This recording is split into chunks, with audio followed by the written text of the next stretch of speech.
जिस क्षेत्र से मैं चुन के आया हूं नगीना से, वो बहुत पिछड़ा क्षेत्र है। पिछले सारे प्रधानमंत्रियों ने मिलकर जितना कर्ज लिया है उससे दुगना कर्ज हमारे वर्तमान के प्रधानमंत्री जी ने लिया है। प्रेस जो है उस पर भी शिकंजा कसा जा रहा है। जो पत्रकार सरकार के खिलाफ बोलता है नौकरी से हाथ धोना पड़ता है। माननीय सभापति जी, मैं पहली बार बोल रहा हूं, आप कहेंगे मैं बैठ जाऊंगा, मैं आपकी बात, मैं संवैधानिक मर्यादा का पालन करूंगा। कोविड में तैरती लाशें भी गंगा में हमने देखी है सर, और मजदूरों का हाल भी हमने देखा है। हम मरने के लिए पैदा नहीं हुए, जो चाहता हमारी हत्या कर देता है। मूछे रखने पे, घोड़ी पे बैठने पे, मटकी छूने पे हमारी हत्या हो रही है। क्या बदला है सर 70 साल बाद भी? देश किसी की बपोती नहीं है। देश संविधान से चलता है सर, और संविधान से चलेगा। संविधान छेड़खानी बर्दाश्त नहीं की जाएगी सर। श्री चंद्रशेखर जी। माननीय सभापति जी, जय भीम। महामहिम राष्ट्रपति जी के अभिभाषण पर धन्यवाद प्रस्ताव पर बोलने को आपने मुझे अवसर दिया, इसके लिए मैं आपका आभारी हूं।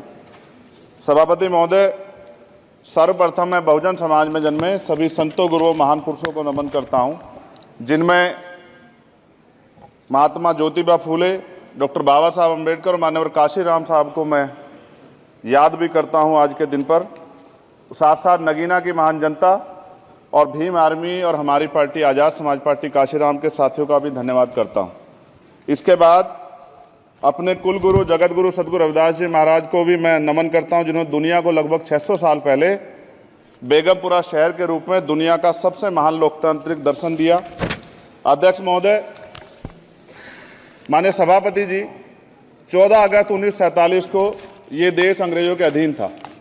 15 अगस्त 1947 को हम लोग आज़ाद हुए। 16 अगस्त 1947 को देश आज़ादी में था, लेकिन धन धरती राजपाट में बंटवारा नहीं हुआ। जो साधन संसाधन थे उनमें बंटवारा सही रूप से न होने के कारण एक बहुत बड़ी आबादी सुविधाओं से वंचित और सम्मान से वंचित रह गई। उनको सम्मान देने के लिए और अंतिम व्यक्ति तक सुविधाएं पहुंचे, इसके लिए लोकतंत्र की व्यवस्था हुई। लेकिन आज़ादी के 70 साल बाद भी हम कहाँ खड़े हैं, इस पर ये चिंता का विषय है।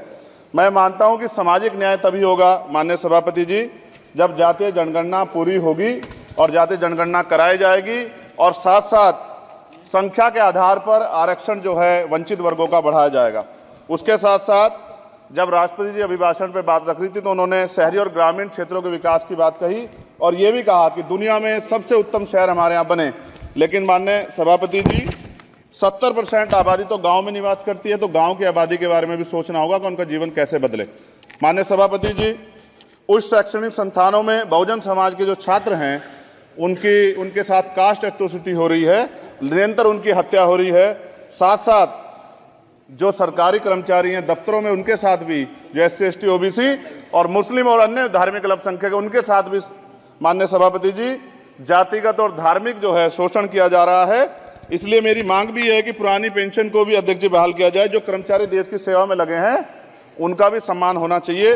साथ साथ सभापति जी, भाजपा ने चुनावी लाभ के लिए सबका साथ सबका विकास के नारे दिए, जो खोखले हैं, क्योंकि 10 साल में दलित, पिछड़े, आदिवासी, मुस्लिम और अन्य धार्मिक अल्पसंख्यक जो अत्याचार हुए हैं वो किससे छिपे हुए नहीं हैं। ये गलत है, ये बंद होना चाहिए। सभापति महोदय जी, महामहिम राष्ट्रपति जी के अभिभाषण में निजी क्षेत्रों में SC ST OBC को रिजर्वेशन देने का कोई उल्लेख नहीं हुआ है, जो कि आज चर्चा का विषय, क्योंकि 98% प्राइवेट सेक्टर है, 2% सरकारी सेक्टर है, तो 98% प्राइवेट सेक्टर में भी हमारी हिस्सेदारी की बात होनी चाहिए। माननीय सभापति जी, आशा कार्यकर्ताओं, आंगनबाड़ी वर्करों, भोजन माताओं के वेतन वृद्धि पे भी कोई उल्लेख नहीं हुआ है, वो भी अभी नंगे, उन पर भी सोचना पड़ेगा। माननीय सभापति जी, जिस क्षेत्र से मैं चुन के आया हूं नगीना से, वो बहुत पिछड़ा क्षेत्र है। उस क्षेत्र में कोई विशेष आर्थिक पैकेज नहीं दिया गया, रोजगार की सेवाएं नहीं है, नौजवान पलायन करता है। IIT, IIM, एम्स, केंद्रीय विद्यालय आदि शिक्षा में और चिकित्सा संस्थानों की स्थापना होनी चाहिए, जो कि नहीं है। और माननीय सभापति जी, मानसून सत्र आ गया है, मेरा क्षेत्र बाढ़ से बहुत प्रभावित है, इसलिए मैं आपसे आग्रह करूंगा कि वहां के लोगों को बाढ़ से निजात दिलाई जाए। माननीय सभापति जी, चीन हमें आंख दिखा रहा है और लगातार हमारे देश की सीमाओं में घुसपैठ कर रहा है, इसलिए अग्निवीर योजना को हटाकर पुनः सेना भर्ती शुरू की जाए, और साथ साथ भारत की सबसे प्राचीन व बहादुर रेजिमेंट में से एक चमार रेजिमेंट को पुनः बहाल करा जाए, ऐसा भी मेरा आपसे आग्रह है। माननीय सभापति जी, पिछले सारे प्रधानमंत्रियों ने मिलकर जितना कर्ज लिया है उससे दुगना कर्ज हमारे वर्तमान के प्रधानमंत्री जी ने लिया है। किसान अगर अपना कर्ज माफ कराने के लिए जाता है तो लाठी झेलनी पड़ती है, जबकि सरकार ने धन्ना सेठों का 15 लाख करोड़ रुपया माफ किया है। इस ओर हमें ध्यान देना पड़ेगा, हमारी आने वाली पीढ़ियों को ये कर्ज चुकाना पड़ेगा। माननीय सभापति महोदय जी, किसानों को एमएसपी की लीगल गारंटी तथा किसानों का कर्ज माफ होना चाहिए।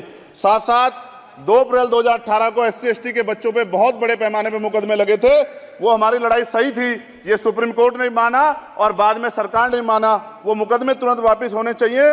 माननीय सभापति जी, प्रेस जो है उस पर भी शिकंजा कसा जा रहा है, जो पत्रकार सरकार खिलाफ बोलता है नौकरी से हाथ धोना पड़ता है, और सोशल मीडिया हमारा हथियार है, उस पर तरह तरह के प्रतिबंध लगाए जा रहे हैं और विरोध करने वालों को सोशल मीडिया हैंडल भी सस्पेंड करा दिए जा रहे हैं। साथ साथ सभापति जी, पेपर लीक और परीक्षाओं के कैंसिल होने से देश के नौजवानों का भविष्य खतरे में है। नीट, यूपी सिपाही भर्ती सभापति जी और 69,000 शिक्षक भर्ती में आरक्षण घोटाला हुआ है, कोई पूछने वाला नहीं, खून के आंसू रो रहे हैं बच्चे, बेरोजगारी का दंश युवा झेल रहे हैं।